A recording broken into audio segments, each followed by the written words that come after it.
Perfect. All right. We are now into transaction mode. I think on the next slide it says there's we're doing win the buyer today, session 14. If I hit that, there we go. Yeah, we're in the transactional pillar of Ignite. Win the buyer, then we're going to hit win the seller, work with buyers and sellers, make and receive offers, negotiating the offers, getting to the close, and planning your future. I know I've mentioned this a few times. There will be they're threatening a new Ignite, which will be here probably for Q1 or the winter session. And you guys should know as well. At some point, Gary's contention is this class is for anybody who's done 16 or fewer transactions in the last 12 months. So I promise you, you two are fantastic for being here, and there should be more people here because there's a lot of people that haven't done 16 transactions in the last 12 months. Done 0 transactions. So well, I know, and you're in the right place, kiddo. That's why I appreciate you and Dr. Gray are in the right place. And on the other side of all that, Gary's contention is we should always be in the room because you should either be here as a student or obviously at our market center. If you got to 16 transactions, you would for sure be a proven capper. And once you hit capper status, I will tap you on the shoulder and ask you to teach. Not that you have to. What is that cap amount again? How much do you have to hit to get the cap? Cap? You cap when you hit your 20. So as a solo artist, you're at 23,000. So you pay 20,000 in company dollar, which comes out at 20% per deal until you get to that 20,000. That's what I call your Kaylee money. Your local money is your company dollar money to the market center at 20,000. If you're on a team, like Dr. Gray, you're on a team cap, which is 10,000. And people are just like, well, hear me out. People are like, well, I should join a team. And then I don't pay as much. You're also in a team cap environment. You also have a team split. So the team cap is in conjunction with the fact that you are obviously on a team split. And when your check comes into the market center, if there was a referral, that referral would come off the top of the check first and foremost. So if your friend from San Diego sent you the Lindsays to work with and you close the Lindsays, when that $10,000 check comes in, 2,500 of it would go out to your friend in San Diego who sent you the referral. And then the balance of that check, if you're on a team, would be split with whatever your mathematical split was with your team. So that's why a team cap is different than a solo artist cap. Because they're taking more percentage wise out of every deal. Yeah, because you're now with whatever your GCI check that comes into the building. Again, a referral would go off the top, and then your team agreement, that math would happen, and then you have the remainder of your check to work with. So that's why there is a team cap in place, because it just makes sense mathematically for our people that are on teams. So as a solo artist, Candy, you're looking at 23,000 total. Every time a deal comes in, 20% is going to get scraped off to go towards your company dollar. And then there's a 6% that gets scraped off to go towards your 3,000 for your international royalty, which is what I call your Gary money. And those historically, those will erode at the same time. So you'll see every one of your checks as it comes in, as you're working towards cap, 26% is going to go off the top to pay down your $23,000. And then once you get to capper status, you stay there until you hit your financial year. When did you start, Candace? What month did you land? I think I got my license it was like the end of June. Okay, so you're probably at July. My orientation in July. Yeah, so if your license came in, like if you got the email from Amber in June that said, hey, your license arrived? I think it was July. Oh, okay. If it came in July, then you're an August 1st baby. So whenever your license landed, we would have said the first day of the next month is when your financial clock starts. So you'll have until August 1st to cap. So if you get to capping status before August 1st, you would then be at 100%. So your GCI check would go right back to you, minus obviously your conversation with Washington. But you'd leave with what we call your net amount, because your net amount is what you're walking out the door with before you pay your taxes. Make sense? Mm-hmm. And then when you get to August 1st, it would reset and you'd be back to having your company dollar and your international royalty to pay down again. So is that a whole year from this August 1st to next August 1st, or is that from January of 2026 to August? No, your financial year, your cap year is different from the calendar year. Yes. So you go August 1st. Okay. You go August 1st to July 31st. That's your cap year. Okay. Yep. Yep. And Okay. you can confirm this. Usually, mathematically, your login for Prime MLS probably has the date that your license became live. Mm-hmm. So, like, if your login is like 0728, that means July 28th is when your license landed here. Like, there's probably some numbers attached to your Prime MLS login, is my guess. That was the way I it think it was always before worked. that because my birthday was July 27th and I was on vacation and I was already licensed before that. All right, so probably mid-July. But anyway, you're probably an Yeah. August 1st baby. That's my guess. And Okay. the MCA department can clear that up for you. All right, moving along. You guys have seen the QR code. Obviously, the workbook's baked in there. I know it says 2023, but it's all obviously still valid. And we're going to keep using this workbook until we blow up Ignite and start a new one next year. We're going to talk about lead generation to lead follow-up. I'm going to shove another little bar in there that's not there in my head. We should have lead gen, lead follow-up, and lead follow-through. I think lead follow-through is where we tend to miss a lot of transactions. So always being aware of the fact that there is an opportunity when we're doing our lead follow-up. At some point in our relationship with our people, they're going to be like, "Hey, Tim, could you give me an equity update on my home?" They're going to ask for some piece of value. And it's when we don't get back to them with that, that's the lead follow through. That's the piece. And it will happen to everybody at some point. You will have somebody ask you for something from your business, and then you'll get jammed up, or you wrote it on a cocktail napkin or a 3M note, and you didn't put it into Command or whatever CRM you're using. And at some point, someone's going to call you back and ask for the thing that they asked for. And you'll be like, "Oh, damn it." So that's why we want to be really good with our systems. And that's why we want to be good with follow through, because follow through is our first chance to prove to them that we're legit. It wasn't just a lot of phone calls, henpecking them and reminding them we're in real estate. When they finally ask for value, we want to make sure we deliver on that.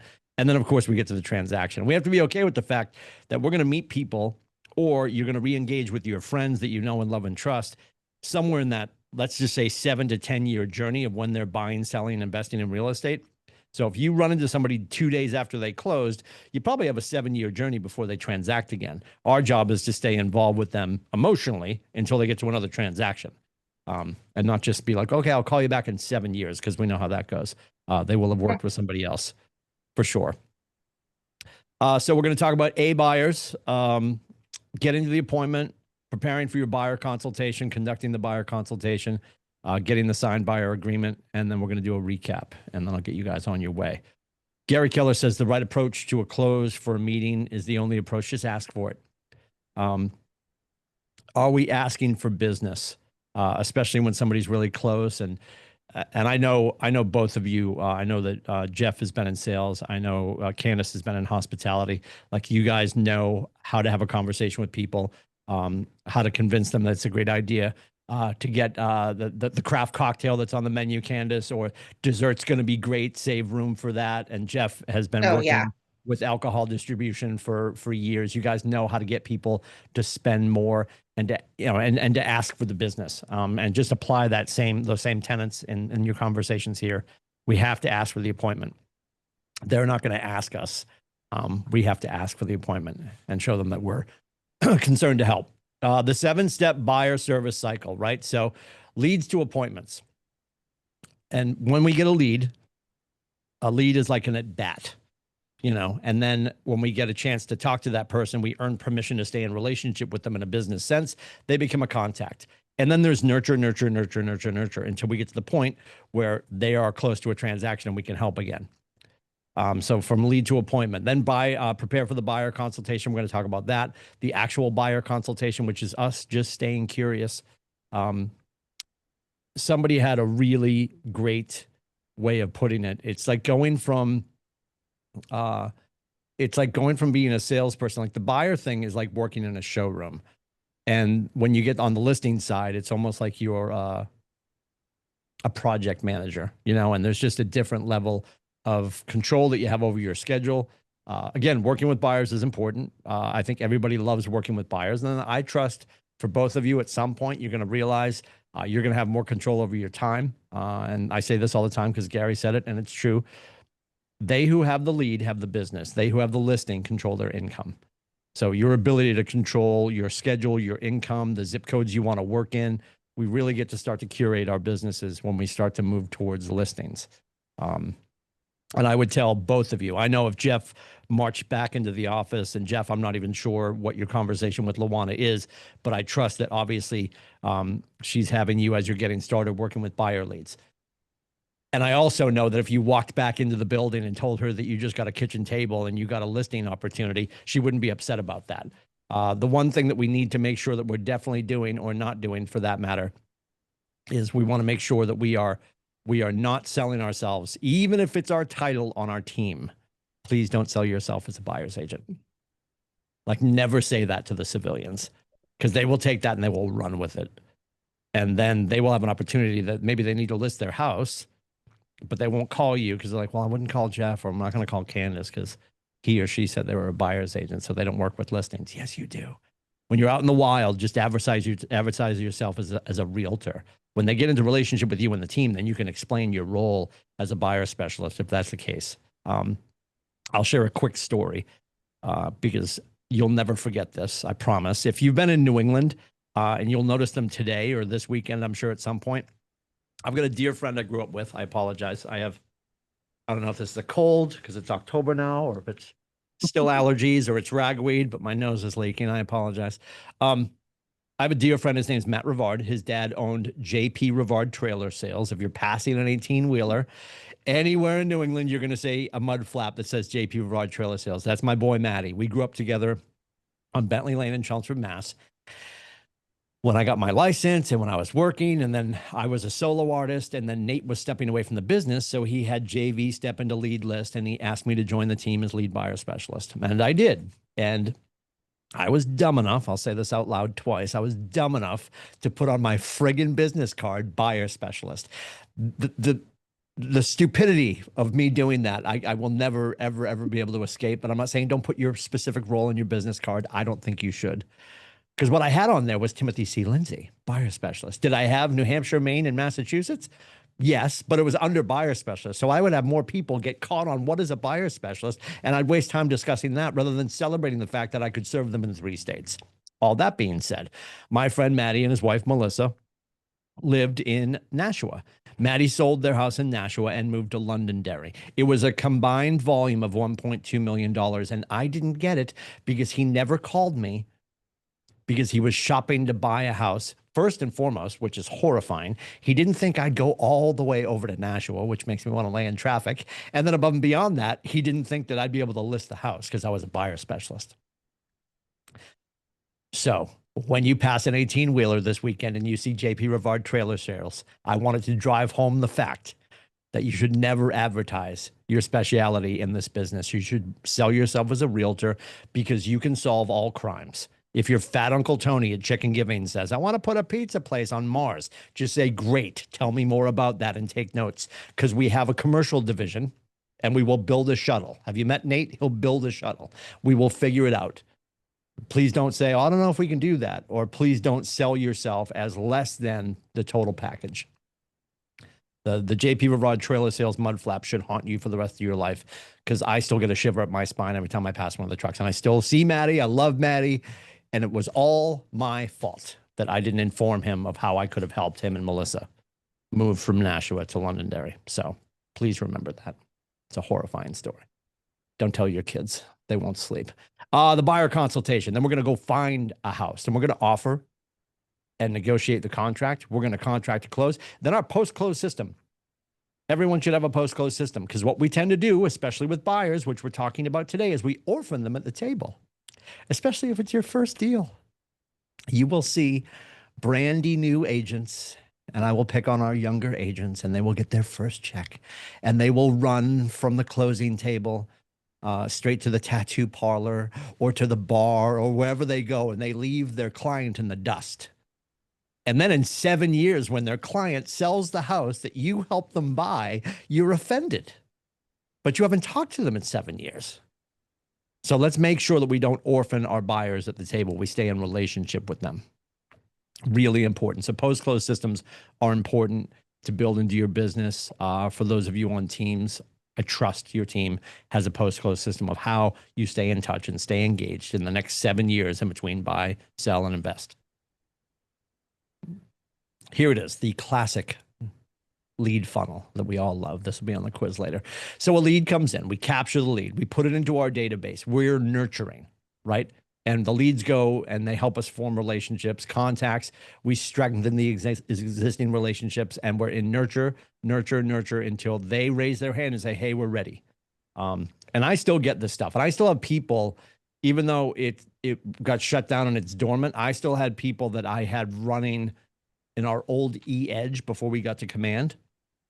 And I had this couple that was from Vermont. He was a professor up at Champlain. They came down here. They bought in Kittery. So I helped them buy. And I was a couple of years into coach, probably like 2016. And they reached out because they were still getting my emails from when I was actively in sales. And they're like, hey, Tim, thanks so much. We've had a change. There's an opportunity to go up and be closer to our son in Colorado. So we got a chance to list the house that I sold them in the first place over in Kittery. And then I got the referral opportunity out in Colorado. And that wouldn't have happened if I hadn't put them in a system. I promise you that. If there's anything I can promise you guys, I'm a hot mess. We're all hot messes. You know, we have to remember these CRMs are not here to manage our people. They're to manage us with our people. So if you feel like you're a hot mess and you need some help, the greatest piece of leverage is put your humans into a system, into some software that's going to help you manage yourself with them. And then you can make sure that you're curating conversations and connections with them that sound like you.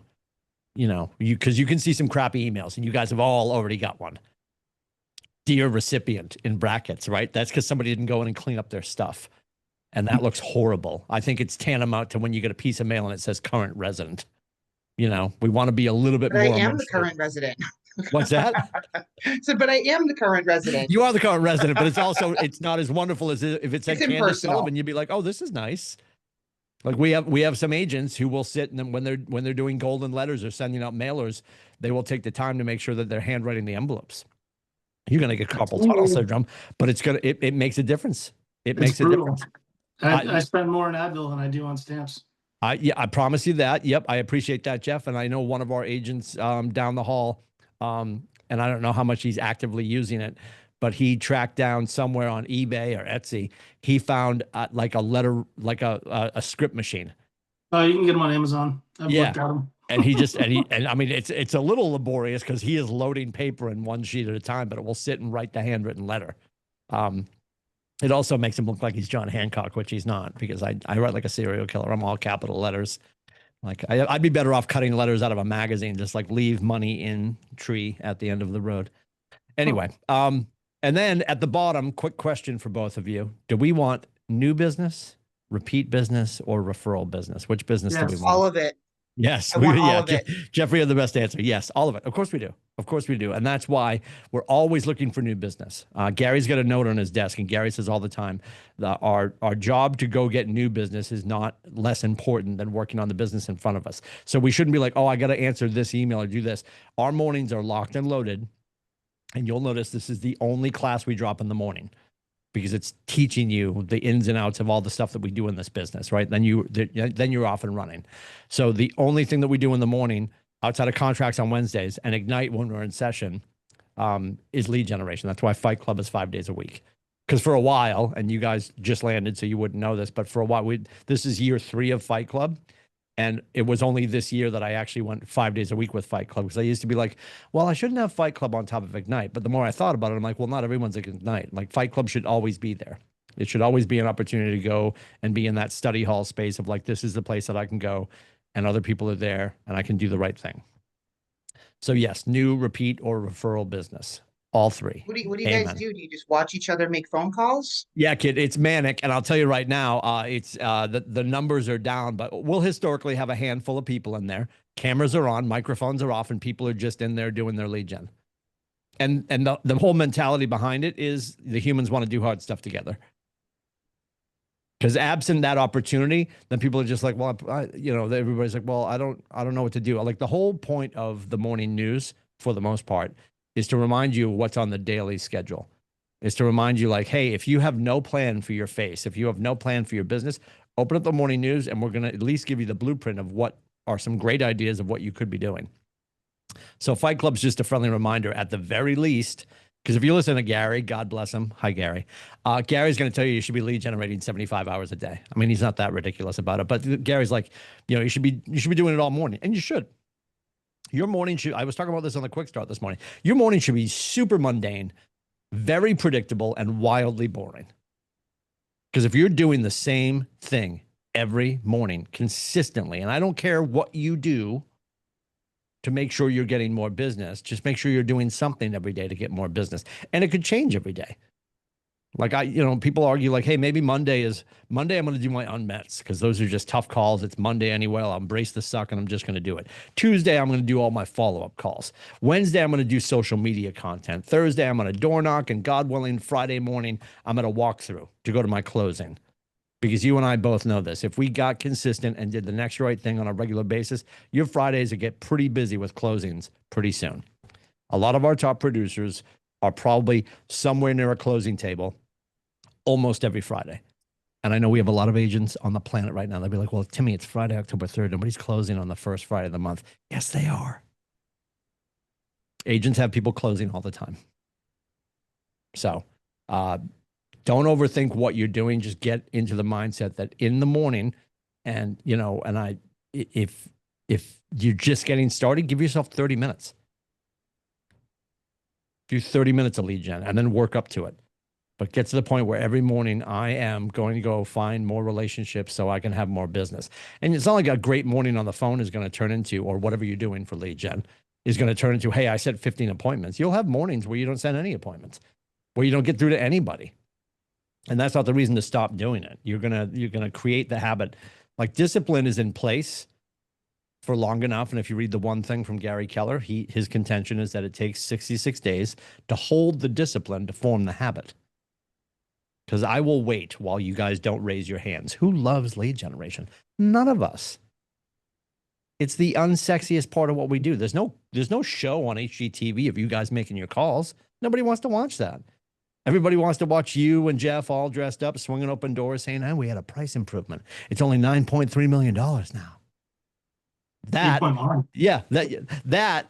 22 minutes of that minus commercials, that's what people want to watch. And that's the struggle that we have, is your friends don't realize the heavy lifting you do in the morning, which getting into the habit of doing it is tough. But when we really think about what we get to do in the morning, we get to reach out to the people that we know and love and trust and find out who they know and love and trust that we don't know yet. So we can continue to build our sphere with more people like our people. We start calling on Mets if we're paying for aggregators, and I'm not judging aggregators. I'm not judging people who send checks to aggregators. I'm just saying you've got everything you need in your phone. You've got all the relationships you need in your phone. As you start to talk to the people that you already know and find out who they know that you can help, you'll continue to build that sphere. I promise you. And you'll have much more enjoyable experiences because you'll be working with people that share the commonality of, you both know Ted, you both know Julie. And historically, the people that you know and love and trust probably have more people like you in their life. So you'll be working with people that you get along with. Not some, let's be honest, this is being recorded. Hi, everybody. Not some jackalope that you met on Billo, and I'm not making fun of, it's fun to make fun of Billo, and I'm using a B so we don't get sued. But like, the unmet, and we know this is absolutely hard and fast. The probability of getting somebody on the aggregator to pick up the phone and then to move them from "I didn't know you 10 minutes ago" to the closing table is a long burn. The closing percentage of the unmet, it's going to take a long time. You're going to save time and money by working with the people that you know and love and trust. Your friends will give you an opportunity. They will give you the lead and the contact and the closing table much faster than a paid list from an aggregator. And my other challenge that you people should consider, I would love for you to think about when you get to the point where you might stroke a check to an aggregator, is when you write the check to the aggregator and you tell Billo you would like some names, I would argue you're probably asking for some names in or near the town in which you reside. And the probability that showing up on this list is going to be somebody you already knew and is in your phone. Like, how would you feel if you paid for your friend's name? I mean, let's be honest. It's madness. It's not like you're calling Billo and you're like, "I'd love some Des Moines, Iowa phone numbers." You're going to be asking for Portsmouth or Somersworth or Kittery. And you already know people in those towns. So you use them to be the hub. And they're going to put you in contact with the people you want to be in business with. I promise you that. I will die on that hill. Keys to converting your A buyers. Respond right away. And I can't say this enough. It is speed to lead. If you are using an aggregator, getting through to them as soon as possible. If you have a friend give you a lead, permission-based lead, hey, thanks for giving me Julie's number. She's expecting my call. I'm going to call her right away. There's no time to wait. And even not to make them feel forced, but just, hey, you know what? I know you're interested in buying, and Jeff or Candace told me that you're looking to buy probably in 2026, maybe late 2026. Here's why we're going to sit down and have a conversation about the house you're looking for. And I always use feel, felt, found. I love this blueprint. Feel, felt, found. Feel is empathy. Felt is authenticity. And then found is logic, right? Because somebody's going to say, well, Jeff, Candace, we're not going to buy probably till 27. So there's no need to do this right now. Hey, completely understand how you feel. We've had a lot of clients that felt the same way. And what we found is when we build a listing card, so you can start to monitor the marketplace, when you become ready to step into the transaction, you'll be more educated and therefore have a much more enjoyable experience. So Mr. Lindsay, if you have about 5 minutes, we can sit and talk about the house you're looking for. We're not going to get super specific, because if we do that, we might miss the house that could serve you well. But we're going to put together a blueprint so you can start to see what's happening in the marketplace. I do this every day. I promise you it will benefit you in the long run. So tell me more about this house you're looking for. You mentioned Farmer's Porch. And then you just start to gather all the information and make them understand that this is the process. And when you do feel, felt, found, and you talk about other people, they realize you've got a history of success of helping people in this way. And that's why it's beneficial for them. You want to get valid and complete contact information, put it in command, create the opportunity for them, confirm, and I know you know this, but I'm going to say it again, confirm they're not working with somebody else.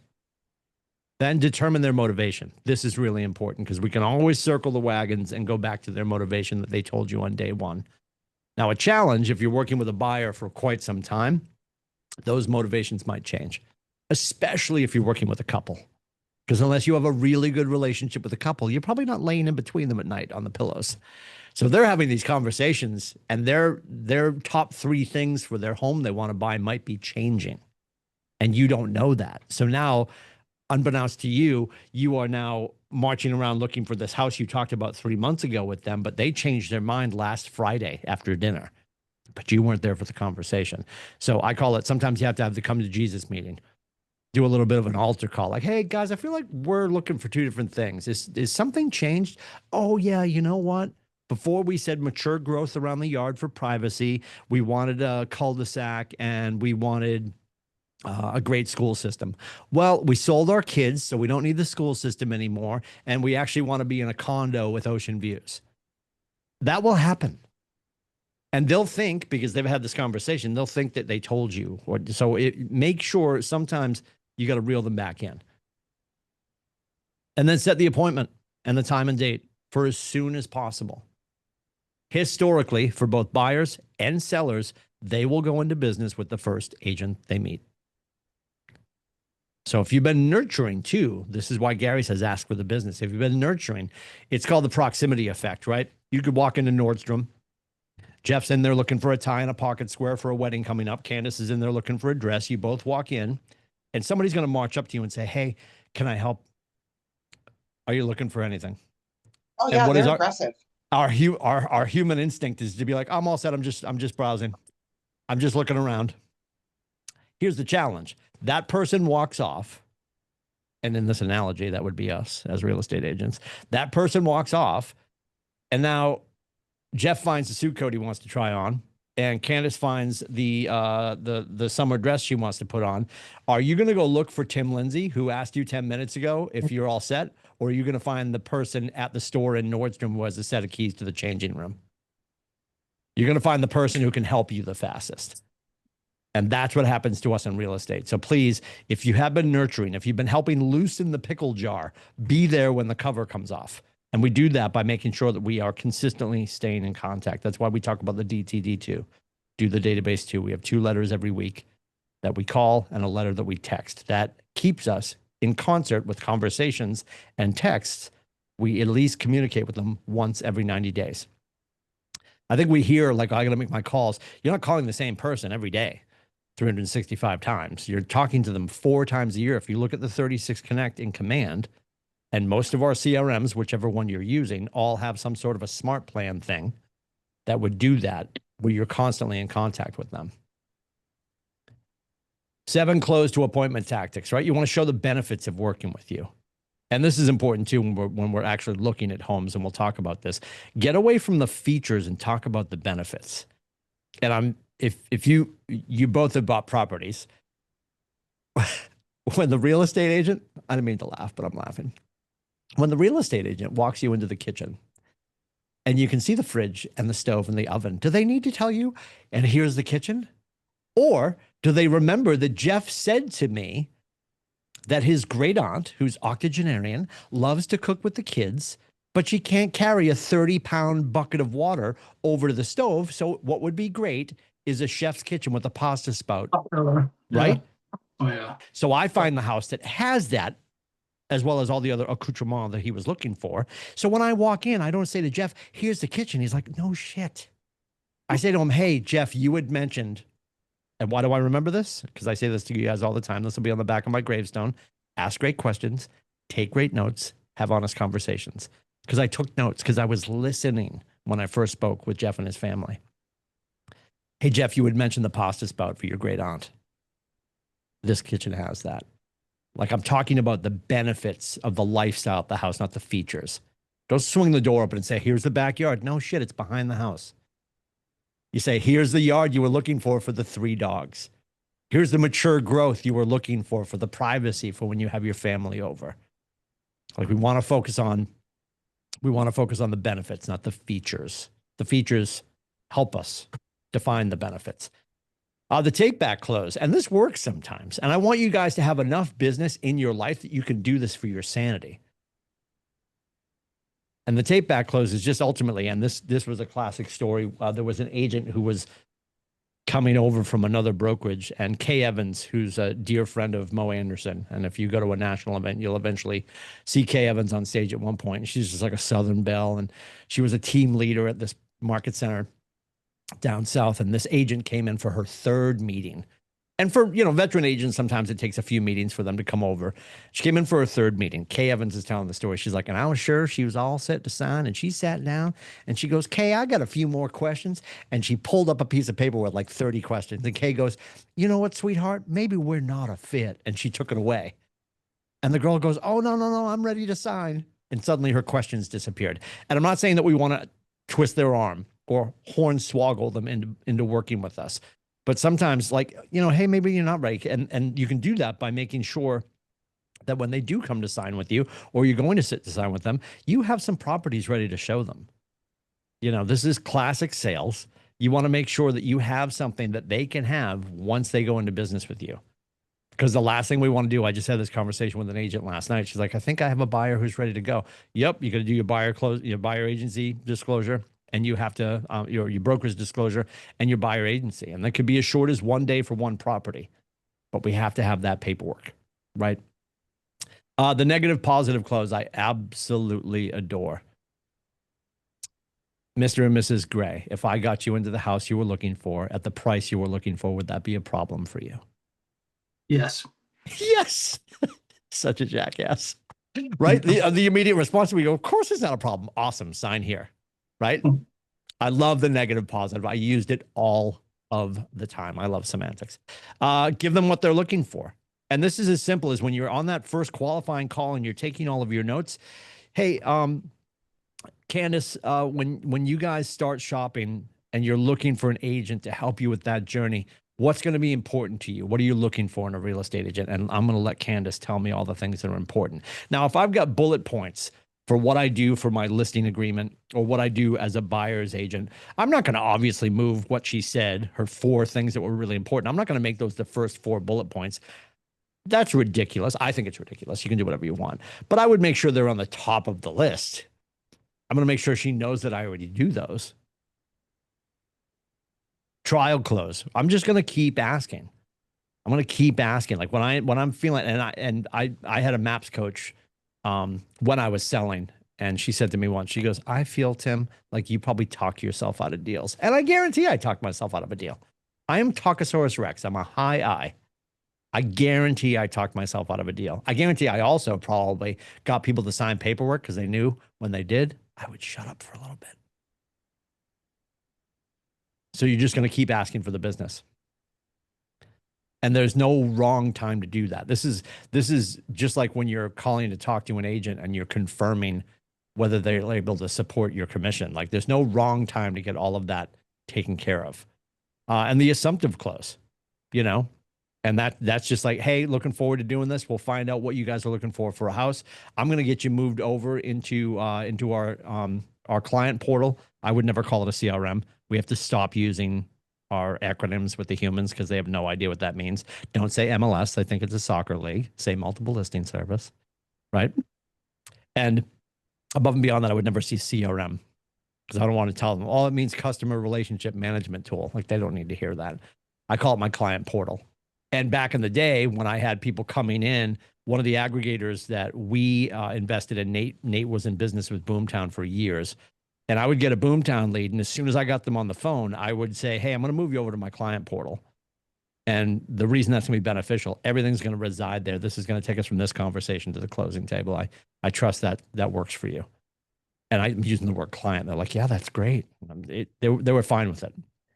And the assumptive close is, so, you know, and I do this when I'm working with a seller too, you know, and I'm like, I'm not here to list your house. I'm here to sell it, you know, and asking questions like, hey, when you move, when I help you move, like all of those things. And you're just future proofing and reminding them you're the person that's going to get it done for them. And then tie downs. You both know this. I know Candace knows it from working in hospitality. Jeff knows it from selling crates of alcohol to people. You know, you're just using tie downs to make sure that they're moving forward with you. What would be a great tie down that you would use in the restaurant arena, Candace? We have these little Google cards that Yeah. we get from the managers, order them, and it says, you know, share your whatever, and you can write in our name. So, you know, I don't give them to everybody because they have these review contests and we did them every month over the summer, and whoever gets the most 5-star Google reviews with their name gets a $150 Visa gift card. Sweet. So my boss, you know, she gives us these cards, and you know, we're all supposed to just give them to, she wants us to give them to every single person we wait on, but you know, I don't do that because some people I just can't stand at the table. But I do not want you know, your review. the Yeah. people that I connect with, that I talk with, and these are the same people that I'm having real estate conversations with now and giving my Yeah. business card Sure. when I give them the Google card. But you know, and if I just really like them, and you know, I did have a, you know, genuinely good time waiting on them, which does happen sometimes. You know, I like to connect with them and I give them my card and I say, hey, or if I'm out of cards, I just say, hey, you know, don't forget, my name's Candy. Next time you come back in, right when you come to the host stand, ask for me and I'll take care of you. I'd be happy to take care of you again. Perfect. Awesome. So buyer objections to the appointment, right? Because people are going to push back. And we know that they want to sit down. They might push back and say they're not moving for a long time. One of the greatest objection handlers that I've ever heard, the gentleman that, if you've heard of the CRM called Brivity that a lot of our agents use, and he's also in charge of the company Place. His name is Ben Kinney. And no matter what somebody says to tell them that they don't want to move forward or they've got some reason they can't move forward, is like, yeah, you know, hey, Timmy, we were definitely going to do that, but then this happened and this happened, and this happened. And we're you know, because of that, we're not sure when the move is going to happen now, or we're actually not sure what we're looking for. No matter what they said, Ben would be like, and that's exactly why we should get together. And you can probably polish any conversation with that. Completely understand. That's exactly why we should get together. Rolling to feel, felt, found, however you want to use it. We're going to keep asking questions too, right? We don't have all the answers. I think we get afraid to get on the phone or get into conversation or start to approach people because I don't know everything yet. This just in, and I know you both know this. We're never going to know all the things. We're not going to know all the things, and we start asking questions. And sometimes we talk ourselves out of engaging with people because we're like, well, what if they say this? What if they say that? 85% of the stuff we worry about never comes to pass. We need to remember that first. And just remember that great leaders have all the questions, not all the answers. The person who feels the meeting went the best will be the person who spoke the most. So I know you both know from a sales standpoint, when you can make the client, the consumer, the civilian feel like the star of the show, they're going to be eating out of your hand. 2 ears, one mouth for a reason. What's that? 2 ears, one mouth for a reason. Absolutely. And I think, I talk about this all the time too with the, when people talk about their, their value proposition, and people in real estate sales or just in sales, just like, hey, yeah, what's your 15-second, your 30-second elevator speech? And I remember way back when, like, okay, I'm just getting started. This is back in 2010. I'm like, I got to have my value proposition. And I realized as I was trying to formulate something, all I was going to do was be talking about me. This just in, nobody cares. And, from a listing standpoint, they're approaching you because they're probably coming back to you, or they've got word of mouth that you're the person they should list with. From a buyer standpoint, absolutely, we need to be able to talk about what we're doing. We're probably meeting these people for the first time, more often than not, even if it's a lead from a friend. I found the best thing to do when somebody's just like, why should we work with you?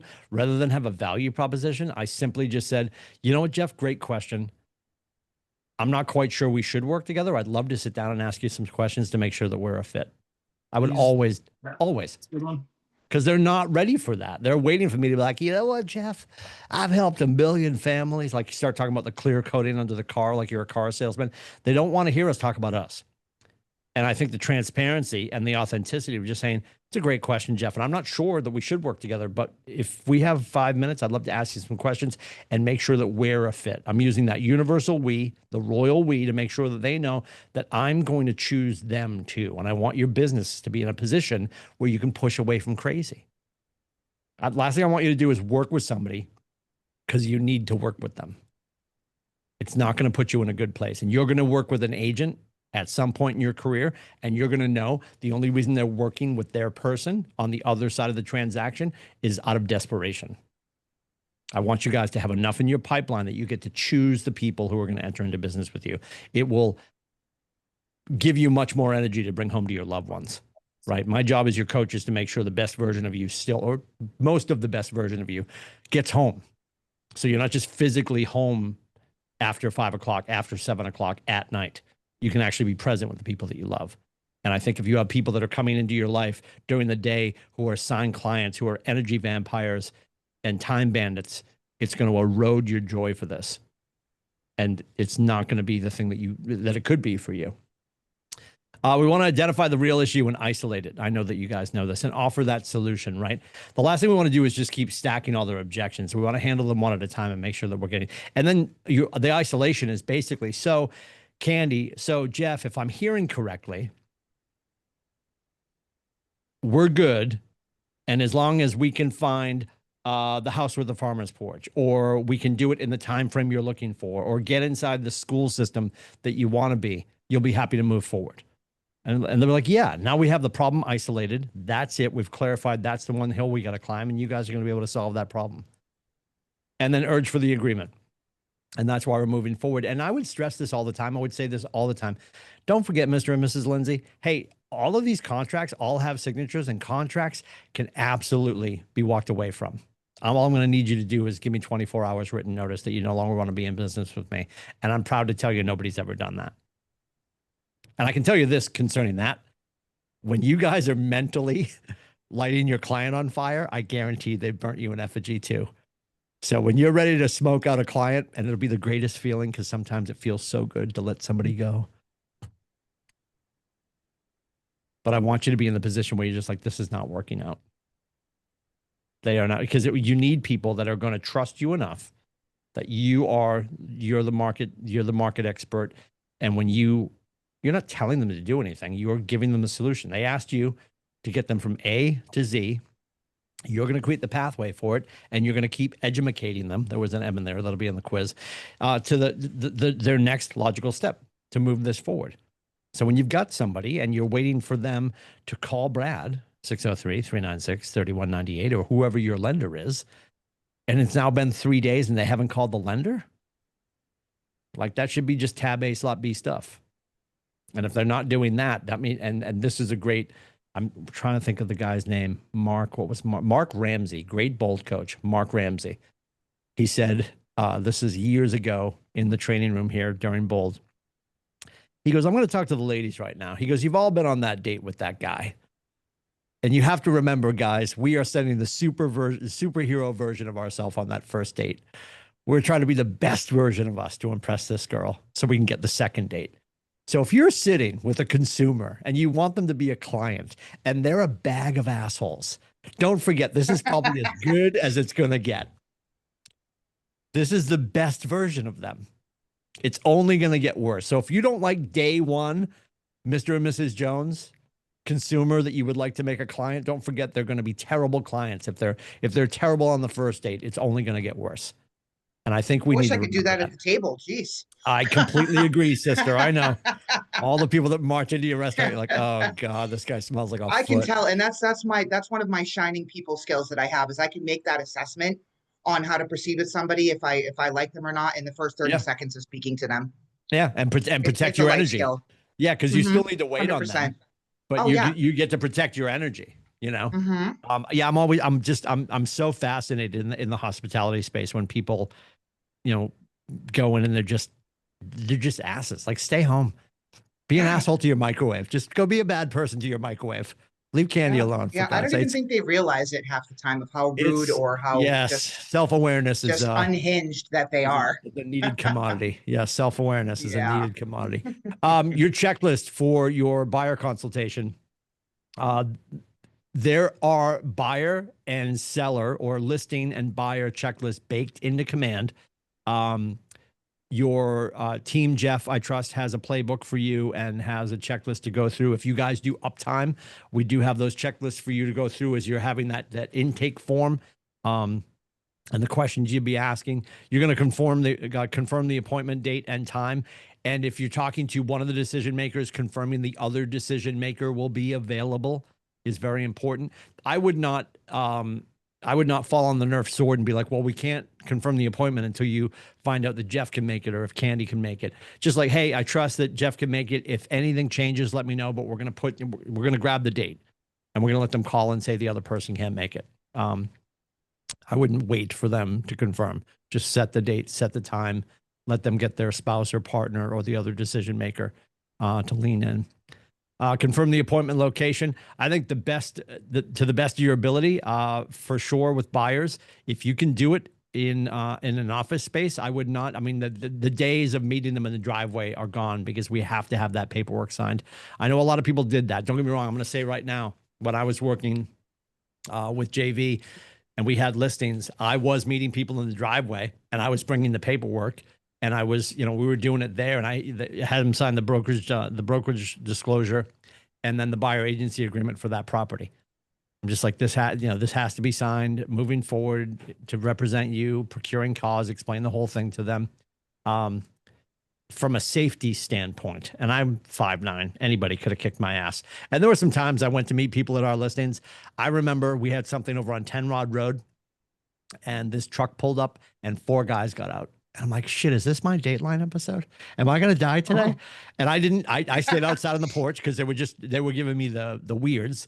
And it was like 3 uncles with the nephew. It was a weird mix.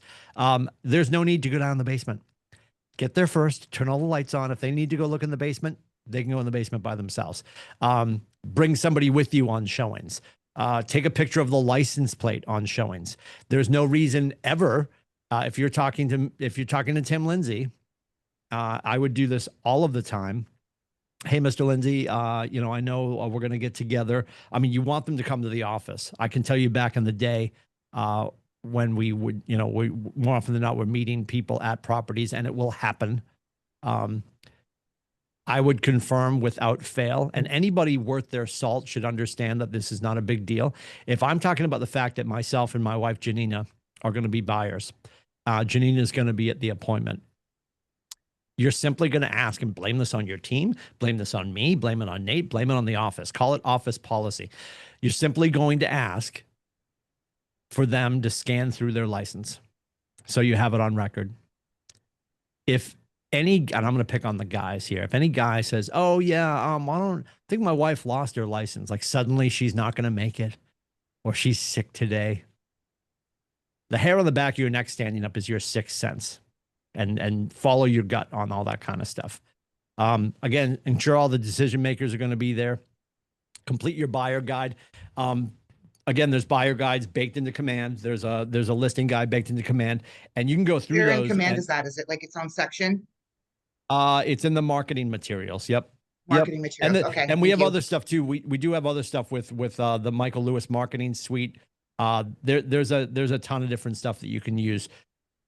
What I'll tell you, Timmy Heil, who's a great agent out of Southwest, Austin Southwest Market Center #1, said years ago, if you have a great pre-listing packet, or a great, even pre-buyer packet that you're sending over before you meet that has all the FAQs in there, and it gets rid of all the ancillary questions that everybody asks that you can answer before you get there. And this is especially going to a kitchen table for a listing appointment. You're really just showing up with a sharp crayon so they can sign. I mean, you're now going to get there and you're going to discuss a couple of things. Obviously, probably your fee, that's going to come up. And then conditional improvements about the property. If you find yourself spending a lot of time at the kitchen table or even the conference table with the buyer, explaining a lot of rudimentary things, then you need to freshen up or beef up your pre-listing, pre-buyer packets. And that just sets the stage, right? And people shouldn't have an issue with filling out paperwork. People shouldn't have an issue with going through a pre-listing packet. And it's a great thing to send over. I'm going to send this over via email. I mean, if it's a big dog and you know it would make a difference, we've had some agents print it up and they're going to drive over and hand it to them in person. Or you get somebody on your team that can make the delivery. That's really impressive. We had an agent a handful of years ago. It was an older woman who was widowed. She was in downtown Portsmouth. He said he was going to send it over. She's like, "Yeah, I'm really not good with the email. Could you drive something over?" He did. He was in her house for 2 hours. She was showing him his her art collection, and he has sold 4 houses for her since. So you never know what's going to impress people. So if you can plus it and step it up and do that, but making sure that they get their complete buyer guide. So they've got something in their hands now. It's tangible. They feel like they're becoming your client before they've even signed something. Prepare your meeting space. If it's here, we're really good about making sure that the conference rooms are cleaned up. And if somebody leaves it a mess, the staff is usually in there and we're making sure that it's ready to go for you. We've got TVs here. If you need to go through stuff, you can zoom up, you can cast up to the TVs to go through stuff. You can draw the blinds. You'll notice there's blinds in all of our conference rooms. If you want to have a private meeting and put numbers and all that kind of stuff up on the board, I think it's great to meet here. If you're going to have them meet with Jenny Kopp from 4 Points or Brad from Movement, even having, Ryan, our insurance guy here. Ryan Pettigrew said a while ago, working out of the office and using the people who are part of our team, Brad and Jenny and Ryan, have been lifesavers for him because they all work 38 feet apart from each other. And it's just going to make things move expeditiously for you. So, and then review the lead sheet. That's a consultation with the buyers. You bring all those people to the table. Well, here's what you could do. If you want to set a meeting and they haven't had a chance to meet with Brad, you could always just reach out to Brad and be like, "Hey, I'm going to have the Lindsays coming in to meet with me today. If you want to swing by, I'm going to be in the Coastal Conference Room. They're coming in at 10 o'clock. Why don't you swing by, Brad, at about 10 past 10? You can excuse yourself. Brad can sit down. He can get the information he needs. You go back in and keep meeting with them. He's going to be able to give you a pretty quick idea pretty soon of where they stand.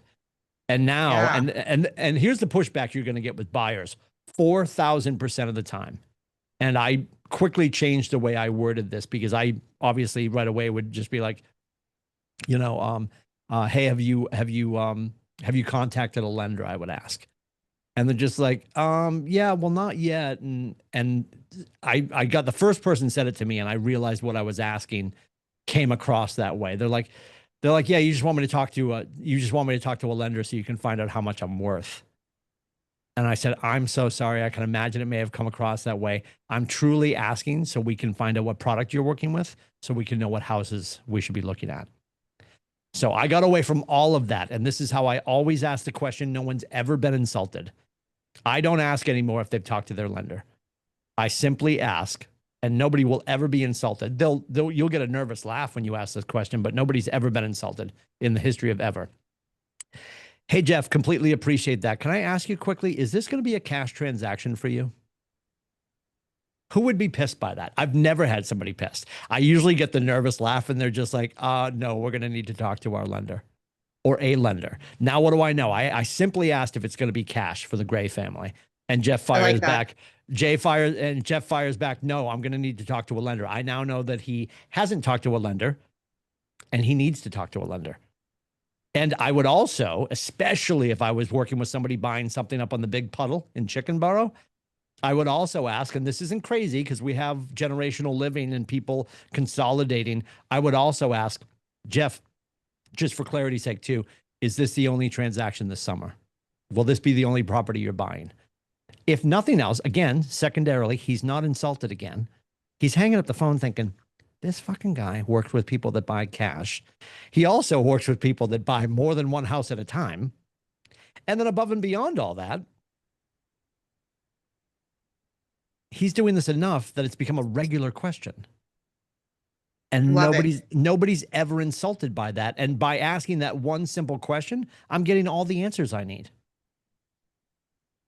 Hey, Jeff, just also making yourself look awesome too. Yeah, just to confirm, will this be a cash transaction?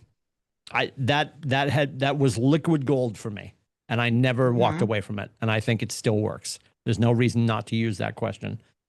Your top 10 service areas of the buyer value proposition. You want to do the needs analysis. We're finding out, we're asking questions, what's important to them.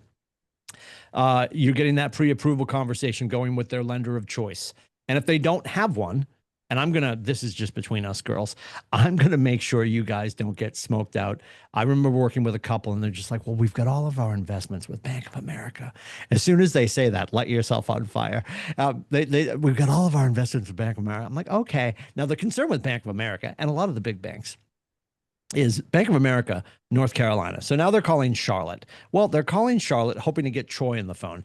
Troy's on vacation, so all of his stuff's getting forwarded to Barbara. She's on the 22nd floor. She's stuck in the elevator. She went to get a coffee. You're never going to get an answer from Bank of America.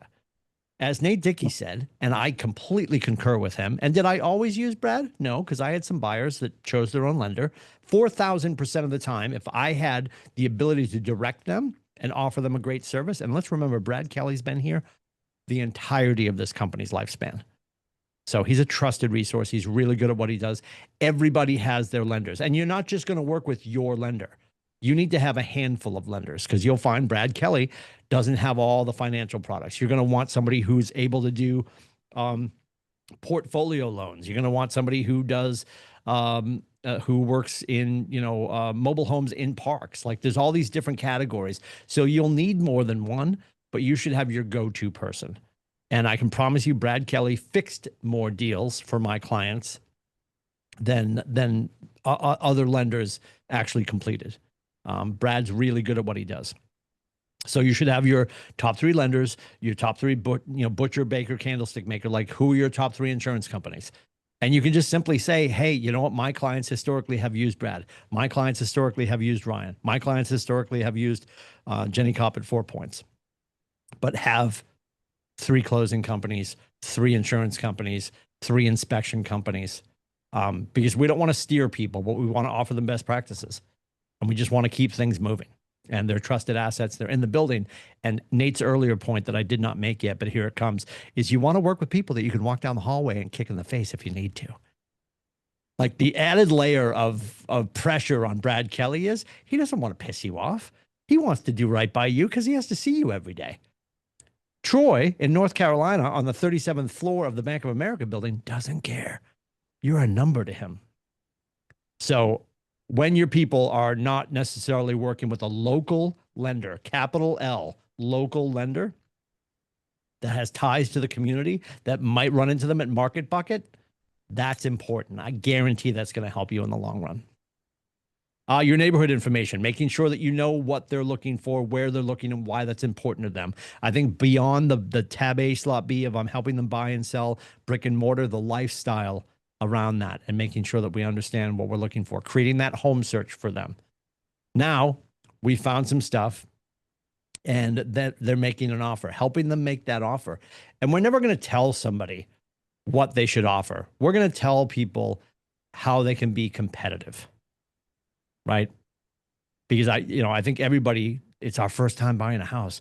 Well, I would never pay full price. We should go in. We should, let's, I mean, if somebody says lowball to you, like bring them back to life. Now, mind you, if you know that the house is overpriced and it's been sitting for 6 years, then obviously we can make a competitive offer.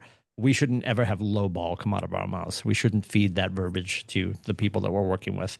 And what I'll tell you from a listing standpoint, and you guys will understand this sooner than later, it is impossible in any market to underprice a home. There's a caveat to that. If the house is worth $1 million and you put it on for $15, you've underpriced it. Absent that, if you know that the competitive window for your seller to go on the market is somewhere between 900,000 and 1.1, then we know the success window is probably right around $1 million. Like, that's the point. So I would always help them. And we're going to do this by asking questions. We'll talk about that in a second. When we call to let them know the offer is coming over. Hey, Jeff, it's Timmy. Thanks for the second showing. The Sullivans are thrilled. We're going to be putting together an offer. And this is exactly how I'd put it. I used to say, what does a great offer look like to your sellers when I was calling on behalf of my buyers? And a lot of people don't do this. What does a great offer look like to your sellers? I've changed the language, and I think this is the way we should say it. What does a great closing look like to your sellers? Right? It's the assumptive close with the other broker. I don't want to know what a great offer looks like. What does a great closing look like for your sellers? And what do we know? Agents love to talk. Now I've got the agent talking, and they're just like, well, this and that and this. I'm going to find out if money is the top bullet point. Because a lot of times it's going to be like, well, Mr. and Mrs. Lindsay, they're in their 70s. They just want to go to South Carolina and play some golf and eat some Krispy Kreme and then die. So the sooner they can get there, that would be great. And you know what? There's a lot of stuff in the attic and there's a lot of stuff in the basement. If they didn't have to clean that out, that would be great. So now I know. I'm going to let my buyers know. Don't tell the Lindsays to clean out the attic. Leave the stuff in the attic. We'll deal with it after we buy the house. Now, your buyers might not agree to that, but I have the information to go back and say the most important thing to these old people that are trying to go to South Carolina to play golf and eat donuts is they don't have the wherewithal to clean out the attic. So those are things we should consider. Asking, and get away from what does a great offer look like. Ask what does a great closing look like to your sellers? I guarantee the agent on the other end of the phone has probably never heard that question. And the originality of that question, or the what's the word I'm looking for? I'm drawing a blank. The novelty of that question is going to cause them to probably talk more than they should. And we're not doing this to be disingenuous. I'm trying to get as much intel as I can to put together a great offer. So I think before you make the offer, hey, I'm going to send something over in the next couple of hours, and give yourself some grace. Say a couple of hours and send it over in 30 minutes. But gather some intel to empower your buyers to be competitive. And we do that by asking questions, right? Great leaders have all the questions, not all the answers. Now we're negotiating to buy. And this is the other thing. You're going to get your buyer to go under contract. It's very exciting. Don't forget, we still need to get through inspections, which is delicious because people get very heightened. You're going to get some advice from the people around the market center of who and who not to work with. I'm sure Lawana, Jeff, has a list of people that she doesn't love to have do inspections because there's an infamous guy on the seacoast, and I won't say his name. His first name is my first name. I'll give you that much of a hint. And his last name rhymes with Uni. I'll let you guess. And he's an alarmist. He will take a Cape house that should take no longer than 2 hours inside and out with the septic inspection. It'll turn into 6 hours. And people just don't love that. We don't need an alarmist. We want somebody who's going to show us, concerns. We've used the same person 3 times for all 3 of our inspections. Yeah, fantastic. Fantastic. You want somebody who's going to go through and they're going to help educate. So when you clear the whole thing, like, hey, so we're wrapped up, Ted, what do we got? And you're standing there with your clients And he's like, you know what? Yeah, we're gonna ask about this, and you should ask about that. Other than that, you got a few cracked light switch covers, 75 cents each at Lowe's, and you get to turn to your buyer and be like, see, no big deal. And now we have 2 things that we're gonna ask for. We're not going back with a list of 50 things. You're not scaring them away, and they're like, oh, we don't want to buy this house anymore. It's fascinating to me that there's people that do that. So talk to the veterans around here. Ask who people use. I used to use a guy over at House Masters. He was a Vietnam vet. He was great, just brass tacks. And he would, at the end of each room, he would talk about any concerns they should have. And then, of course, the report was done. And, you know, just they do a great job. You'll know who you should use. And we want to work with great people. You do not want when they're like, well, my uncle's got a tape measure and a flashlight. No, no. Or my buddy's a home inspector. No, no, we don't want to do that. I mean, if they're a licensed home inspector, sure, but like, God help us now. Parents coming to walk Can through they waive the inspections if they want to buy it as is? 4,000%, and that was a very sexy thing to do during COVID. People were waiving appraisals and inspections because it was just a shite show. I would not recommend that. We always want to offer the opportunity, right? We want to make them aware of the fact. And again, lenders were leaning into that during COVID. Most lenders are going to be like, oh no, we need the appraisal. And we need the inspection because it's, you know, VA or whatever. It's got to be ship shape because it's government backed. Vendor coordination. We just talked about that, like making sure that you have your team, right? Even as a solo artist, you still have your team. I've got Brad, my lender, because this takes me off the hook for a lot of things. My clients ask me about X, Y, or Z when it comes to lending. I got so good at looking at my watch. I'm like, hey, you know what? It's the 3rd of October. Something might have tweaked. Let's check with Brad. I am not the source, and you'll hear Jason Westcott die on this hill. We are not the source. We are the source of the source. We have the connective tissue to the other experts in our marketplace to help our clients find success. We do not answer questions that are above our pay grade. You are not a lawyer. Stop it. I don't even care if you're let me clarify that. We have people in this building who have law backgrounds. As soon as you walk through this door and you put on the cape of real estate, you're no longer a lawyer. We are real estate professionals.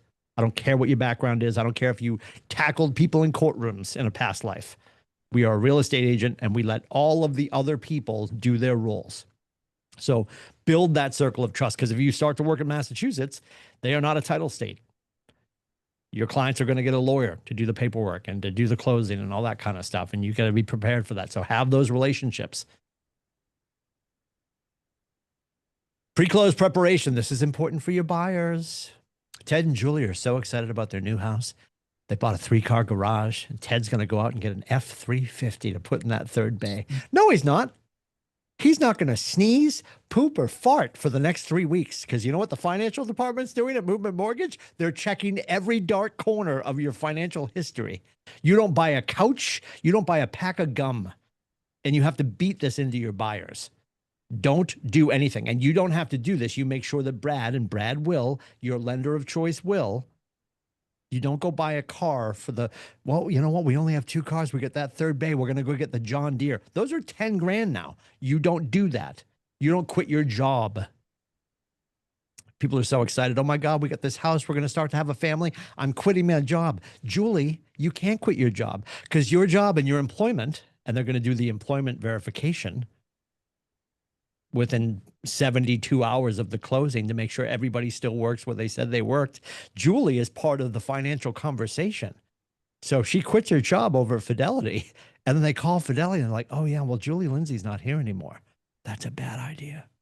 You don't quit your job. You don't buy a couch. You don't buy the new mattress for the master bedroom. Sorry, primary bedroom. Try not to get fired. You don't do anything. And let your lender reinforce that conversation. But the pre-close preparation, don't forget you're bringing your licenses. Don't forget you're going to bring the check, or if they're wiring, whatever the case may be, making sure they have everything they need for the pre-close preparation. And for buyers, not so much important, but for your sellers, and you're going to want to make sure you do this, if you've got some concerns that they have a lot of decluttering to do, a lot of depersonalization to do, before you even list, that's one thing. But when you know, because we've had this happen. We had in the last year, and this is just bad education on our part. We had a seller who came to the closing and informed their agent that they were going to start packing after the closing. The moment you sign paperwork and checks and keys slide across the table, you don't live there anymore. So we have to be like, you have to be like, nobody would ever be that stupid, Tim. There's so much stupid out there, kids. Make sure they understand. And sometimes people do this, especially on the list side. Well, you know what, Timmy? You and Janina, why don't you get a pod, put it in the driveway, and start to use that so you can get some of the personalization out of the house and just start packing. And we've had people just like, well, why would I put a pod in the driveway? That's going to make me look desperate to the buyers. No, it makes you look prepared. You're leaving. It's not a surprise party. So we got to be aware of that. Like sometimes these people don't realize that when you leave the closing table, you're not going back home. That's not your house anymore. And side story, sometimes we have buyers and they're like, we got some stuff. Is it okay? Can you check with their agent, Jeff, and see if it's okay if we put some of our personal items in the second bay of the, nope. And the L on my forehead's not for loser. It's for liability. And Jen Vashon will light the match while Nate Dickey pours the gas on you. It's not a good idea. Don't do that. Don't do that. Don't do that. Don't do that. Because their personal property is no longer covered. It's not covered under the insurance that family has while they have ownership of the house. Your clients, via our dear friend Ryan over at HBL Insurance, or your insurance company of choice, is going to put together a binder that's in preparation for them to move in. That doesn't take place and doesn't take effect until they take ownership of the house. So please, we don't put personal items of the buyers on the property that they don't own yet. That is a horrible idea. You get to the closing goes well. This is a great time, an absolutely great time, especially, and I'm talking about your profit share right now. I'm talking about your growth tree right now. If you've been working with a seller or a buyer, and there's somebody you know would benefit by moving their business to Keller Williams, this is where at the closing, there's always that point. Jenny Kopp's going to grab licenses and gaps. I'm going to go make some copies. I'll be right back. And now the awkward silence between you and your client and the other person and their client, you're all sitting there. This is when you say, hey, you know what? Jeff, I just want to thank you. It's been a great transaction. The Lindsays, you guys have been great. I just want to thank everybody for being great. I'll never forget. I was in my first closing with Nikki Douglas, one of our great mega agents, and she slid a gift across the table for me and my buyers. And I was like, oh, that was such a pimp move. I'm sitting there I'm brand new. I still got water behind my ears. I'm like, I have no idea what's going on right now. I'm getting a gift. My buyers are getting a gift. It was a great move. My point in doing this, if you've got a co-broke that you love and you've already talked to JV and you're like, hey, JV, I got a closing Friday at 11 o'clock. I'm going to be in the Lakes, the middle conference room. It's going to be at 11 o'clock, probably be done around 11:30, 11:45. When we're walking out, I'm going to knock on your door. Are you going to be here?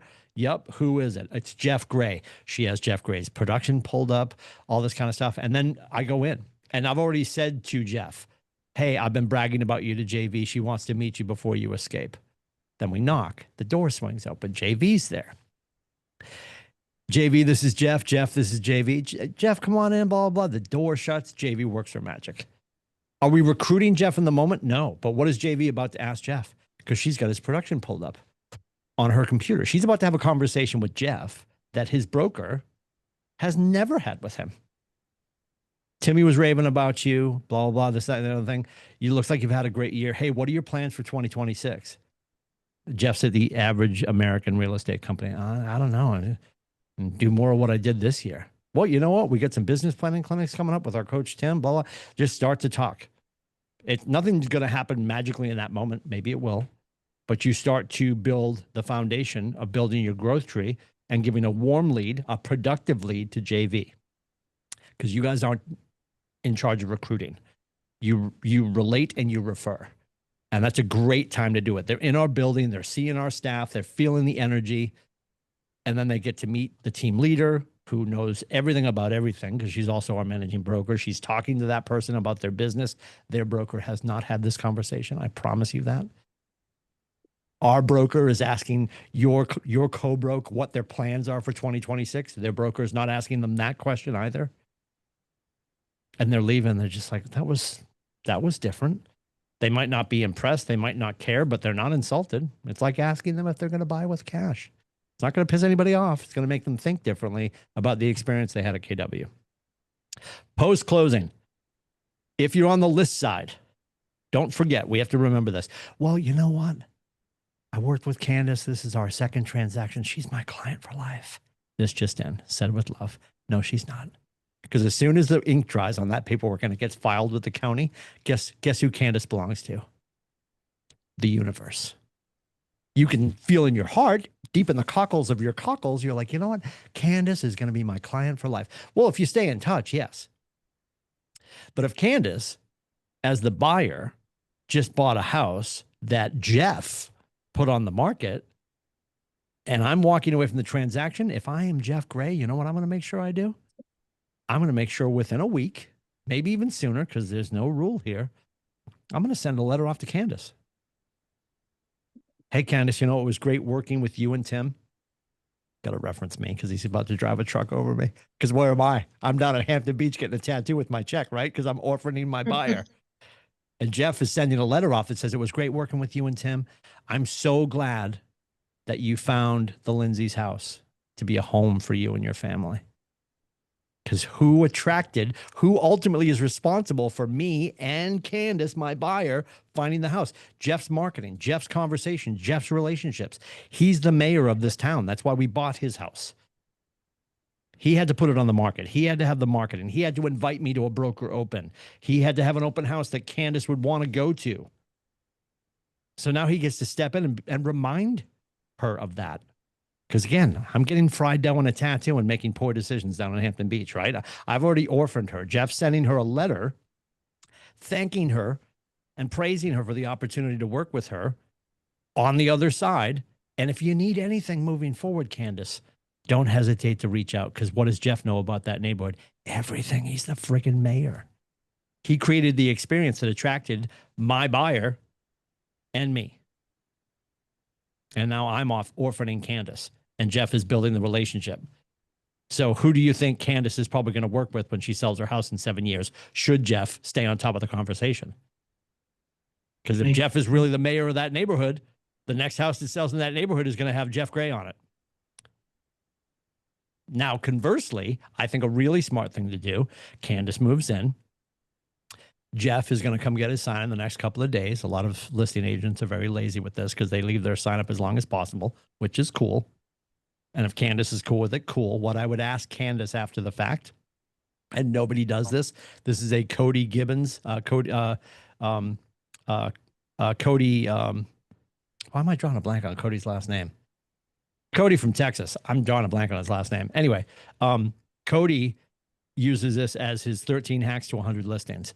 A great idea on the buyer side is after the listing agent comes over to grab the sign out of Candace's new front yard, I ask permission to put a sign up that says bought with, and it's got my team logo, and the rider on the top says bought with Timothy or bought with Timmy or bought with whatever, just to remind everybody that we were also part of the transaction. I would argue right now, nobody does that, and it's not a horrible idea. And if your buyer loves you and you gave them a great experience, it's not a horrible idea. Now, it's a lot easier to do if Jeff brings the buyer to a Lawana and Company listing. You just leave the sign up and change the rider. And your buyer should probably going to be super chill about doing that. Like, oh yeah, of course. And you're just like, oh, we're only going to leave it there for a week. Leave it there for a couple of weeks. Just a thought. Just a thought. Having a post-close procedure and touch program in place that you are now going to call them because they have a home anniversary every year. You're going to call them every year on the home anniversary. And God willing, that's going to be out of practice. There are going to be engagements in between time because you're going to invite them to client parties now. And I have Jeff's birthday and his wife's birthday, so I'm going to call him on his birthday. I'm going to send a card on her birthday, all that kind of stuff. This is how you keep people coming back. Maya Angelou, people rarely remember what you said. They'll remember how you made them feel, right? Are we creating experiences or transactions? We want to be experiential, not transactional. The welcome letter is great. A welcome letter when you're getting underway with a buyer that has all of the pertinent dates on it is remarkably smart. You do this on the buyer side. You can also do it on the list side, and you're going to send it to their agent. You cannot send anything directly to them. You don't hand anything directly to the other client. You're going to send it to their other agent. But now now they've got a piece of paper on their fridge, especially if you're on the list side. If I'm the buyer's agent and something was given to me and I was like, oh, well, here's some pertinent dates, like Luana hands it to me right away. And I'm standing there with my buyer and I'm like, oh, okay, here are all of our pertinent dates. Now they've got a piece of paper on their fridge with all the important dates and the time frame of the move with Luana and company at the top. Who are they going to remember? Luana. Like she's stealing cheese right in front of me. It's friggin' brilliant. So as a buyer, let's make sure that we have our own letter. Welcome to the deal letter. Brilliant. Timelines for the buying process. Of course, we're going to talk about the home search process, what it's going to look like, and why we're going to go see certain properties and not because of the financial product they chose. Don't forget they have access to the KW app. That works in concert with your app, your command app. We're going to have the introduction, the value proposition, which again, I don't think that needs to be wordy. It shouldn't be about us. We simply say to them, I'm not sure. We should work together. That was what I would always do. Your pledge of quality. There's a great guy. He's down in the Carolinas. His name is, God, Mike's last name. I'm so sorry. If you look up Keller Williams, Carolinas, is it Mike Hill? It's called The Promise. And he does this whole thing where he basically makes a promise like, hey, Mr. and Mrs. Lindsay, there are going to be some bumps along the way. I promise you that we're going to get you to the finish line. And as I make that promise, will you make me a promise as well? And like people are all excited because we're in the honeymoon period. And they're like, of course. And he's like, will you promise that you give me the opportunity to serve somebody that you know? And that's really what it boils down to. And what he's trained his team to do is every time they converse with the Lindsays, who are now buyers with them, or sellers, every engagement the team has with the consumer or the client now, they ask as they're ending the conversation and about to hang up the phone, hey, Mr. and Mrs. Lindsay, I just wanted to ask, is there anybody that you know that we should know? They keep reinforcing the fact that they made the promise that they would give them a name. And rarely does it get to the end of the transaction. They don't get it. What he's experienced by putting that play in place is they're getting 3 to 4 referrals per transaction because they just simply made it part of their conversation. Reasons to buy a home. And you're going to, obviously, they're going to fall into one of the categories, but you could be talking about, and we always talk about, you know, the reasons people move. It's all the D's, right? Deployment, death, divorce, local market analysis with price ranges and trends, letting them know this is why it's important for them to have a listing card in front of them, letting them know the market they're about to step into, what competitive is going to look like. Their financial worksheet, your lender is going to help work on this with them so they understand there's what people are qualified for. And this is important to remember. You have to be okay with the fact that the Lindsays might come back and they're qualified for $850, but they only want to spend $600. That's okay. We've all seen that episode on HGTV and the couple's just like, well, that's out of our budget. Well, that's the top of our budget. Well, yeah, but it's in your budget. And again, they also have the right to be like, that's the top of our budget. Yes, we were pre-qualified for $850, but you're not wearing a shirt around town that says what you were pre-qualified for. You have the ability to spend $850, but some people will go well below that number because they want to be able to come home and not eat ramen. You know, nobody wants to be, and these days mortgage payments are big enough anyway. So that's important. The financial worksheet, your lender can help you with that. The credit check request, obviously, that's a conversation your lender is going to have. The interest rate chart is going to be in there to explain where they stand, whether they're doing a 15 or a 30. Items required for the loan application. If somebody is self-employed, they have to have 6 months of history, and that number is usually loose and flowing. Again, Brad, your lender, can help you with that conversation. Don't forget, we do have a home warranty agreement right now that you guys can offer. And there's a class coming up for that. You should see that. It was in the morning news. It's definitely on the Facebook page as well. There's Keller Mortgage and Keller covered in there as well. Mistakes to avoid. This is a great list. This is great content too. If you guys are doing content for social media, you know, top 7 things, top 9 things, top 10 things to avoid when you're getting ready to buy, you know. And then the buyer questionnaire is in there too. And that would be something that should be You should be using that. That's really your intake form that you're using at the top of the conversation when you first get into relationship with them. Here's your buyer guide that's in Command. Your guide to home ownership. There's a lot of stuff that's already baked into Command. You're going to find it in your marketing baked into Command. And it's completely customizable. One of the things that you'll see the most of course, a lot of the stuff's getting built in Texas. You'll see a house, like that does not look like a house in New England. So you're going to want to change pictures, change your headshot, change your information. But a lot of the stuff is cut and dried. You might want to make some changes to it, and a couple of nuances, but a lot of the stuff is pretty cut and dried, and it's helpful to start. And if you're on a team and you've already got something that's working, of course, you're going to use that. But if you're looking for something, there's stuff baked into Command. There's also the Michael Lewis Marketing Suite.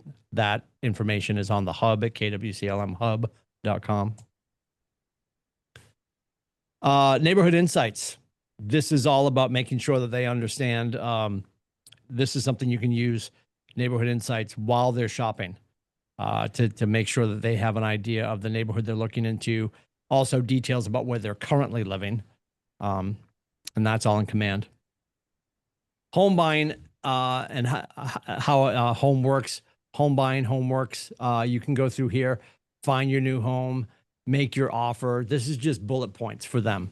And this is for day one stuff. I'm going to say this because I say this all the time and I hear people still doing it. And I won't say it's the wrong way, but I don't think there's any need to do a first-time home buyer workshop. I think we should be doing first-time home seller workshops. And here's why.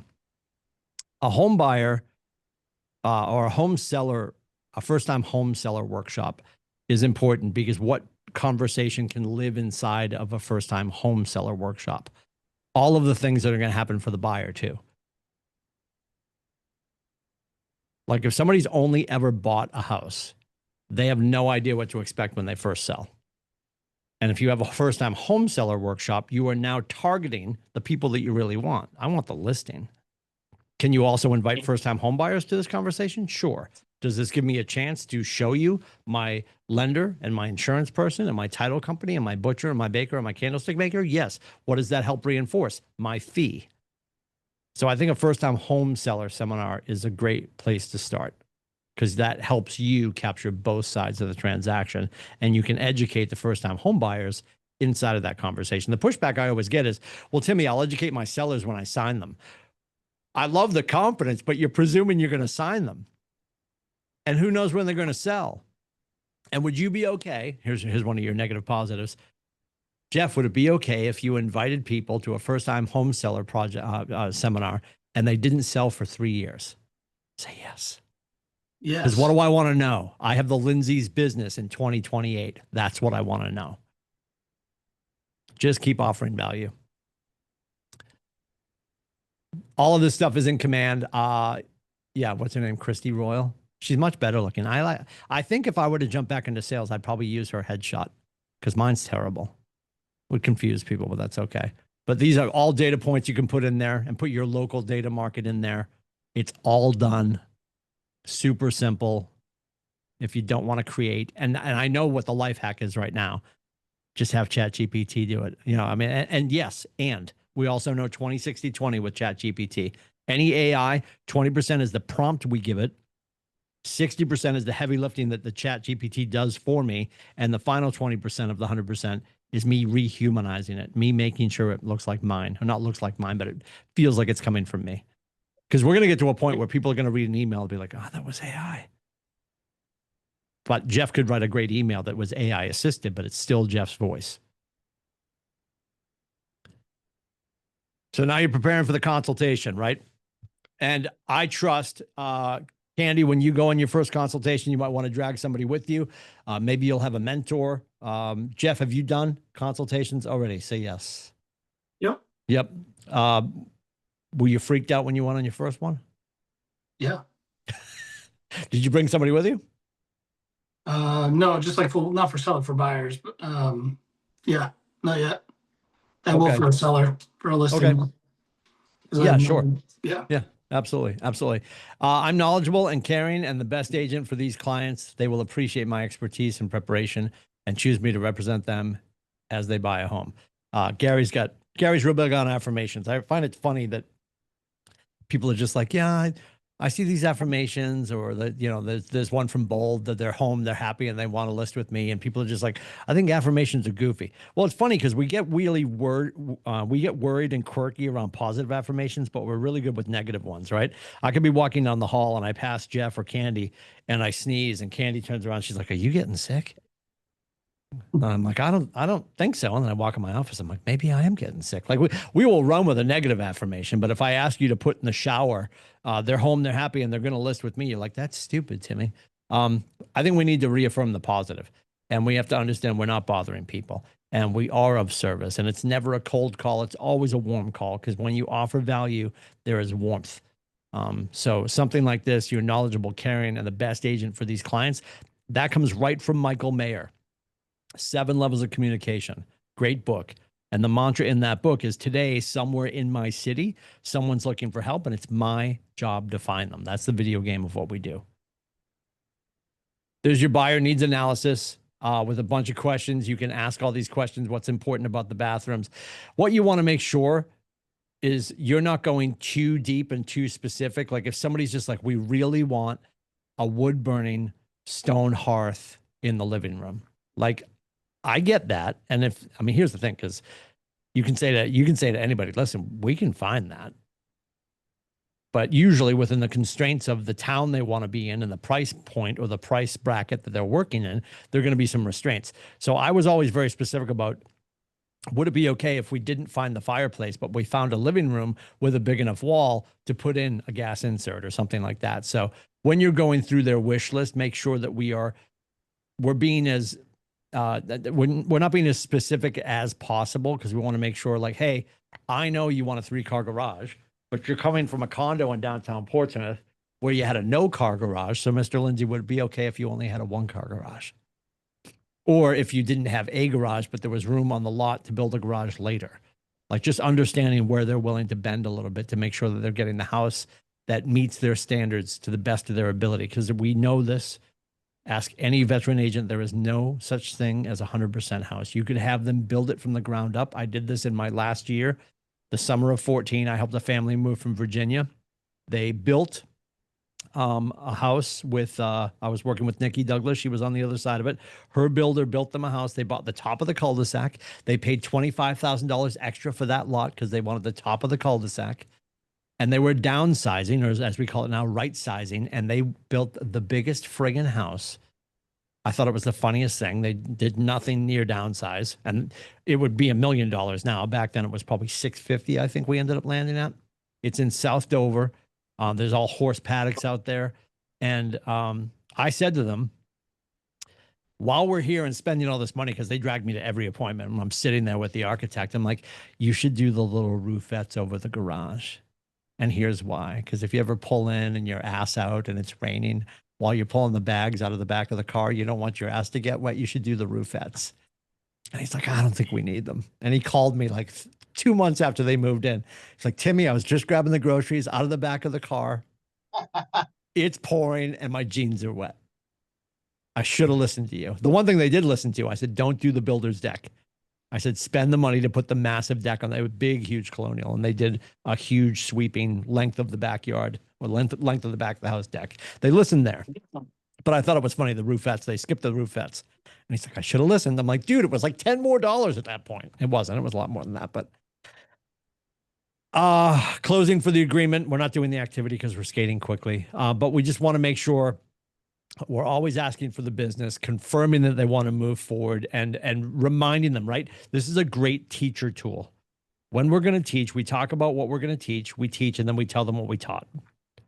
So we want to take that same energy into working with our buyers and make sure that they understand, hey, this was our goal, this is what we've done, and this is where we are. Or this is what we're not doing, and this is why we aren't.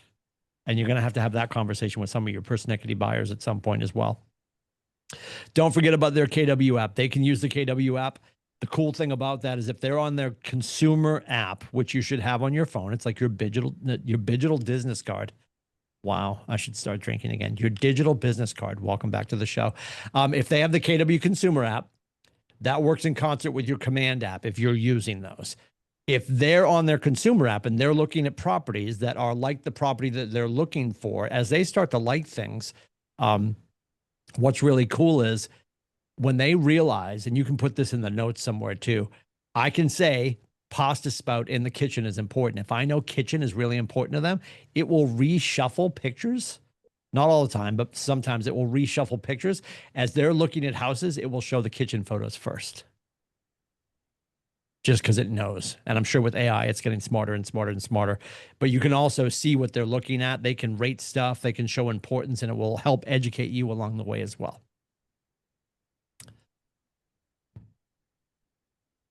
We're going to get to ahas, but I want to go through this first. And I don't know if you've been touching on this or not, and I apologize if you haven't.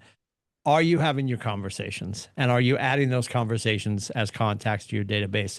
I know everyone says, my phone is my database. I love you both. It's not. Your phone is your Candy Crush machine. Or if you're frisky and single, and I don't think either of you are, it's your Tinder machine. It's your talking machine. Your phone is not going to do things for your business on your behalf while you're taking a nap, eating a sandwich, or going to the beach. Your CRM is going to do that. So putting people into your CRM and getting permission to stay in a business conversation with them. Because I could put my mom in there, but if I start firing off emails from my command or from my business to my mom that she didn't ask for, and this happened way back when. I remember I sent something, I didn't send it to my dad because my dad would have never opened it, God bless him. I sent it to my mom, to my sister Stephanie, and my sister Jennifer. I have 2 older sisters. And the girls fired back to like, hey, I got a thing from you. I'm like, yeah, I'm just doing some test emails, just getting started. I was just getting started. It was like July 2010. I was brand new. And my mom calls. I'll do my best, Shirley Lindsay. Timothy. And we called her Cheryl. There's a long story behind that. Yeah, Cheryl. I just got, what is this email you sent me? Like I spammed my mom. Like if we're being honest, my mom did not request this information. I spammed my mom. So please don't just start to send stuff to people who have no idea that you're still alive or that you're in real estate. We want to get permission-based opportunities. I'm not putting something in my data. I'm not putting somebody in my database and starting to just push play on stuff. If I haven't talked to Jeff Gray, if he doesn't now know that I have my license in real estate, and that and the easiest way to do this, and you can do this with anybody, but certainly if you went to school with somebody and they were a marketing major at UNH, hey, Jeff, you know what? I'm so glad we connected. I'm glad you and the family are good. And I appreciate the well wishes for me and my real estate business. I was thinking, Jeff, when we were at school, you majored in marketing. You've got such a great eye for it. If I started to send you some of my marketing pieces, would you be willing to look at them and tell me if they're awesome or if they suck? Because I really trust your opinion. What do you think Jeff's going to say to me when I say that? Of course he will. I just called him friggin' brilliant. So now he's expecting them. And what do I know he's going to do? Open them. Yeah. And then if he thinks that I'm listening to him, and I am because he's brilliant, he's going to tell his friends. Yeah, look at this. I was telling Timmy he needs to tweak this. He made the change. And you can say that to anybody. It doesn't have to be a marketing major from UNH from 1932. It could be any one of your friends. You know what, Stacy? I've always appreciated your viewpoint on things. You've got such a great eye for X, Y, or Z. If I started to send you some of the stuff I'm building for my real estate business, would you as a friend just look at it for me and just tell me what your thoughts are? I'd really appreciate it. She's going to say yes. Easiest way to get people to accept you starting to send them stuff. And what are you doing now? Now she's noticing on Facebook or InstaSpace, and she's like, oh my God, now he's selling shit. Because all of our friends are like, this jackass is never going to sell a house. Then suddenly we start selling stuff. And then they realize they're part of this journey and they're going to be excited. I promise you, everybody in your life, not everybody's rooting for you. I know you both know that, right? Everyone in your life who's good to you, and you know who these people are, they want to see you do well. And if we give them a chance to be part of our journey, they will be excited to be part of the journey because they get to tell a story in 2, 3, 5 years. I knew her. I knew him when they got started. I've helped them build their business. Everybody wants to be part of a success story. So let your friends in on that. We always have to talk about TCPA, Telephone Consumer Protection Act. You go to donotcall.gov. You can get yourself 3 zip codes right in the zip codes. I always say zip codes, area codes right now. Here's how you can avoid the do not call list. Call people in your phone. And why do I say that? Because your Aunt Julie, I always say Aunt Julie. I have an Aunt Julie, so it's easier for me to use. If I called my Aunt Julie, she's not looking at the phone and saying, "Oh my God, this is Timothy. He works in real estate. I'm on the do not call." She's just going to pick up and be like, "Timmy, how are you?" I'm not a salesperson calling Aunt Julie. I'm her friggin' nephew. And even if she's on the do not call list and she hates salespeople, she doesn't hate me. Any one of your friends who's on the do not call list doesn't look at you calling and be like, "Well, shouldn't be calling me. I'm on the do not call list." And there are people on the do not call list. But the people that you already have a relationship with, that's wildly different. What we also need to know, this is also in play for business to business. So you can get smacked. "Well, no, I was just calling this pizza place to see if they wanted to do this thing with me." You still have to build a relationship. If you want to build a relationship with the bakery so you can start to give bagels away on Tuesdays while you're doing your lead gen at Flight in Dover, I think they changed their name, but I'm not sure. Then 4,000. Did they? Yeah. Yeah. What are they called now? Breakthrough. Breakthrough. Okay. Go down and have a conversation with the owner. Earn permission. Right? So do not call. Let's just be aware. It's funny. They're tweaking around. They're throwing these smaller numbers up. I'm looking at it right now. Top corner paragraph on the right-hand side, $1,500 per violation. I promise you kids, that's for a class action suit. If they find you alone on an island and you're the only offender, it's closer to $43,000. If you have $43K to make stupid phone calls, let's get lunch. You're buying. Like, let's not do that to ourselves. Stay in your phone, talk to the people you know and love and trust. If you are calling expireds, you have to check and make sure they're not on the do not call list.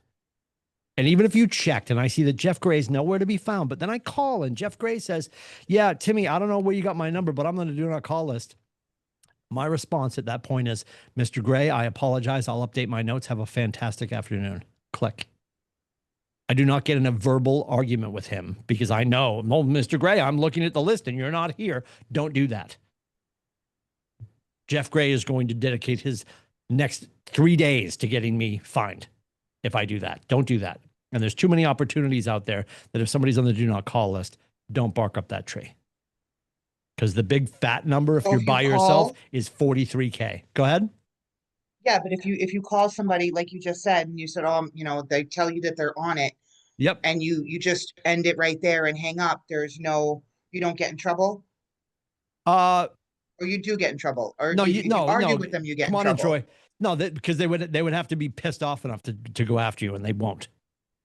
They Okay. won't. Yeah, most people don't So even they know how have to to do it. report you for you to get in trouble. Somebody on the list, if you call them and it pisses them off to the point where they say, "Hey, I'm going to get you," then they report you and you get the fine. Correct. So just stay away Okay. from that. Okay. Yes. And it's very rare that you have a singular fine. It's usually a class action suit. It usually has to do with dialers. Just be aware of it. Don't forget, Command Connect is now baked into Command. There's also answers at kw.com, also baked into your Command page. Don't forget to, and I know you guys know about this, we have kwclmhub.com. Any questions you have about the Market Center, it's all there. Like if you're, "Hey, I need a license number for the York office," it's on the hub. Everything's on the hub. Gary would say, "I engage in every conversation with the spirit of contribution, and the people are happy to be in relationship with me." And we have to feel that way. Questions, comments, concerns as we wrap up today? Was today helpful? Great. Okay. Yes. Awesome. I appreciate that.